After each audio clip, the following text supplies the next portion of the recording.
Please stand for the Pledge of Allegiance.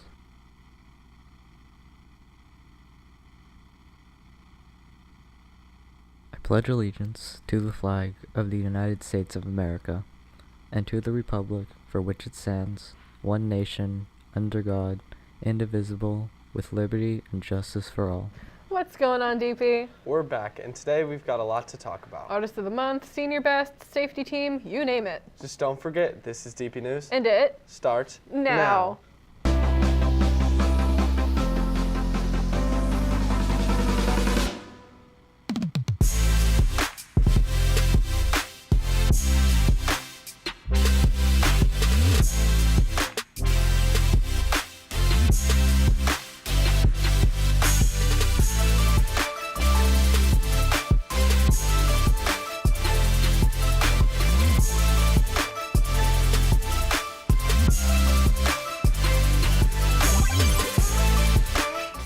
Looks like our staff and Student of the Month has just been announced.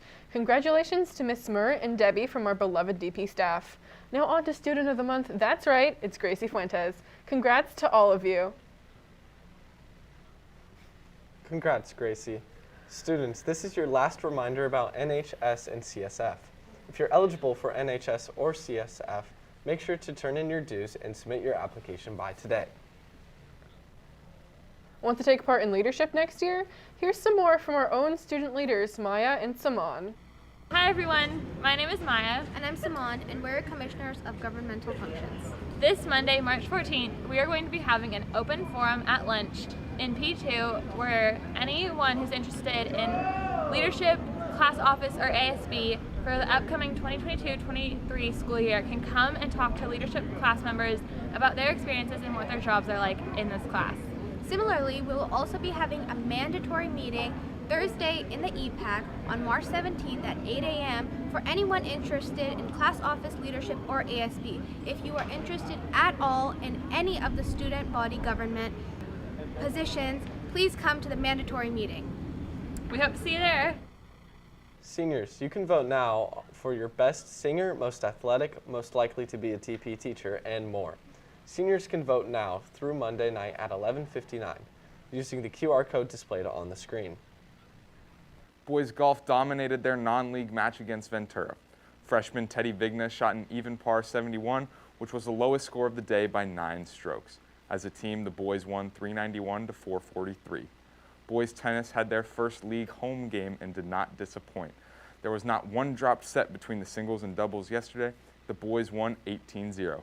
DP News reporter Beck Troutner has the game report.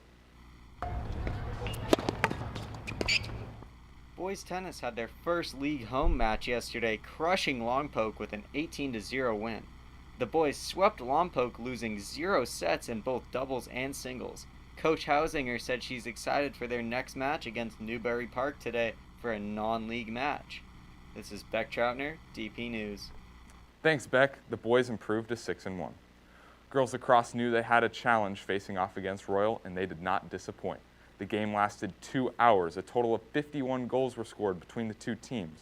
Lauren Elliott had 9 goals in one of the most action-packed games you will ever watch. The girls were able to hold on to the 26-25 win despite a last-second Royal comeback. The girls improved to 6-0. Despite losing, boys volleyball kept every set extremely close, and the 3-1 loss was extremely hard-fought. Connor Dolan has the post-game report for you now. Yesterday, boys volleyball faced off against crosstown rival San Marcos in a heated matchup. The first and second set were narrowly won by San Marcos, but DP disrupted their momentum with a win in the third. The fourth set came down to the wire with a final score of 26-24, but unfortunately San Marcos did win the game. Grant Hughes led the team with 17 kills and was a primary setter for most of the game. Great job, boys. Thank you, Connor. Swim and Dive had their first meet against SM. There were D1 and D2 time considerations, but it wasn't enough to secure the win. Alex Huddleston has the swim report. Yesterday, Swim and Dive had their first league match against San Marcos at home. Boys 200 medley relay Nikolai Carrillo, Cooper Castillo, Dylan White, and Luke Brody took first place and made CIF D2 consideration time. Juniors Castillo, Carrillo, Luke, and freshman Liam Young also won the 400 free relay in another CIF D2 consideration time. Cooper Castillo won his 2 individual events, 100 fly and 100 breast, as well as Nico Carrillo, who won 200 IM and 100 back. Going over to the girls earned CIF D1 consideration times in the 200 free and 400 free relays, coming in 3rd and 2nd respectively. Junior Bryn Graham won her 2 individual events, 100 free and 100 fly, and was a part of the 400 free relay team. Unfortunately, the boys and girls fell short, but look to bounce back next Thursday against Santa Barbara at home. Great job, Cooper. Speaking of the best, recently our architecture competition winners were announced. Out of a group of 40 competing students, 2 of our charters came out on top. Ellie Gleason won first place and Ava Warmath got an honorable mention. Let's hear some more from her. Take it away, Santiago. Last weekend, the 31st Annual County High School Architectural Design Competition concluded on Saturday. Dos Pueblos junior Ellie Gleason won first place, with Ava Warmash obtaining an honorable mention at the competition. At this year's competition, I was asked to make a series of dorm rooms for around 400 college students.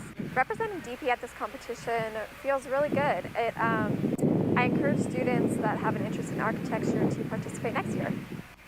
My favorite part of the event was probably towards the end, where I was putting all my finishing touches on my piece, because that was the least stressful part. If any students have an interest in architecture, come by Mr. Gleason's room in AO3. Sometime in the few next weeks, I'll be starting an architecture club. Ava Warmash and Ellie Gleason both won for DP. Ellie's first place win will come with having her name engraved on the competition's perpetual trophy, joining the names of the past winners. The trophy will be brought to DP this upcoming year. For DP News, I am Santiago Garza. Now I know who to call when I'm trying to build a house. It's Space Shock Bump Day here in the 805. Ryan will get the ball in baseball's game against Cabrillo at 3:30 on Scott O'Leary Field. Boys tennis will look to build off their dominance yesterday tonight at Newberry Park at 3 p.m. The track and field team will head south for the Ventura Invitational today and tomorrow. Softball takes on the 4th place Conquistadors today in Cabrillo at 3:30. Boys lacrosse will play Hart today in the stadium at 4 p.m. Over the weekend, girls lacrosse will begin hosting the Gold Coast Tournament. They will play El Segundo at 12:45. Boys volleyball will compete in the Dos Pueblos Invitational at 8 a.m. Saturday in the Thunderdome. You guys all know who keeps us safe and sound on campus, right? You better, because we just caught up with our campus security guards. Let's hear a bit from each of them.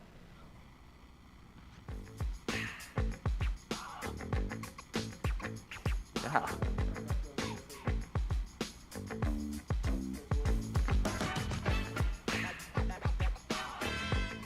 I got ready to DP back in 2002. Yeah, so I'm going on my 8th year coaching high school football. I've been here for about 2 years. I was hired when the pandemic had started back in March. The first movie I made when I was 10, it was based on a book by Mercer Mayer. I enjoy playing some video games like sports, and I like playing Warzone, Call of Duty. I was a neighbor that became friends with the new girl in the neighborhood, and I was trying to scare her, telling her about the scary stuff that went on in the house. I have never been stung by a bee. I know, it sounds surprising. I wouldn't know if I'm allergic. Yeah, I'm a pretty chill guy. I'm really not big into beefing or getting super hard on the kids.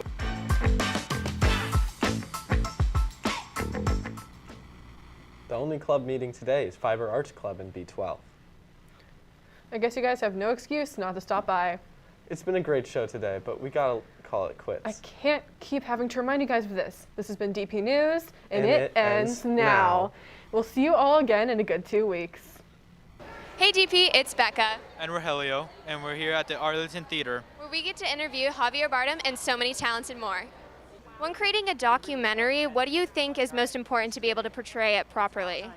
Well, I think what you have to do is you have to pursue truth, not the truth, because there's no absolute truth, but a truth, and really let your subject tell their story. And so in a way, I prepared very little because I wanted to learn from him as he went, instead of feeding him questions to get answers that I wanted. I wanted to know as little as possible. I was already a fan of his music, but I really wanted people to get to know him through me getting to know him. And with the help of my team, and Chris, who's also the musical director and arranged a lot of the songs that we recorded in the studio, and Jordan, who is, along with our lead editor, Kate Amend, was editing for months now, because we had all this footage and just trying to find the story in all this footage. And that group effort, when we finally got it down to that 90 minutes, we really felt that we had his story. Tight, concise, tells the story, it's funny, it's got great music, and it's a real human story.